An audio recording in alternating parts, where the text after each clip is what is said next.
Tomorrow makes 3 years since the January 6th attack on the U.S. Capitol, that violent assault by supporters of former President Donald Trump. It has led to the largest criminal investigation in American history. In sheer number of suspects, Scott MacFarlane has been in the courtroom for hundreds of those cases, and they're ongoing. He joins us from the Capitol with the latest on where things stand. Scott, good morning.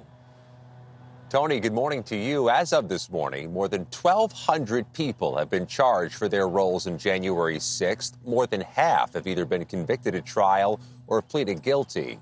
But for the officers who protected the Capitol that day and their families, the pain is still raw. As he arrived at work 3 years ago, Capitol Police Officer Brian Sicknick's family says he had a bad feeling. Oh, absolutely. He was nervous. I don't think he knew what was coming, but he knew something was coming. Shortly after, a mob surrounded the U.S. Capitol. Some smashing windows, entering the Senate chamber, and assaulting officers. Sicknick tried to stop a crowd from pushing forward outside. They went through hell.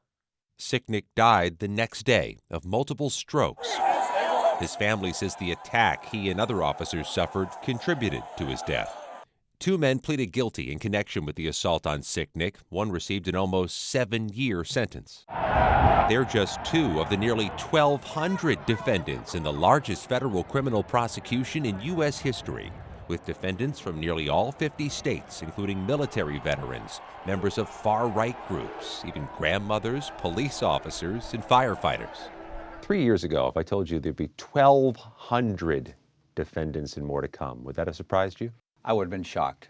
Scott Frederickson is a former Justice Department prosecutor. To find those people responsible, track them down, identify them, is our gargantuan job. Some of the defendants have argued they were acting on the directions of then-President Donald Trump. We're going to walk down to the Capitol. But their arguments have failed. 100% of the January 6 defendants to go on trial by jury have been at least partially convicted. This is probably the most heavily video documented case that I've ever seen. Everybody had a phone. Exactly. You've got social media of people before saying what they're going to do, and then you've got video of them doing it, and then them bragging about it afterwards. That's not a scenario that is really winnable in any situation. Defense attorney David Benowitz has handled about a dozen January 6 cases and says the punishment is real for those who've lost jobs, friendships, and reputations. I would hope that no one who's gone through this here would ever think about engaging in this again. With Trump running to return to the White House, he continues to falsely say there was election fraud, a claim echoed by the rioters, and he promised to pardon them if he wins a second term. I don't call them prisoners, I call them hostages. They're hostages. Again, riling the tensions and reopening wounds 3 years later. Excuse my language, I think it's a bunch of bullshit. They broke the law. They broke several laws. They're on camera doing it. They were convicted in a court and sitting in jail because of it. I've been in the courtroom for hundreds of hearings over the past 3 years and seen a range of emotions from these defendants.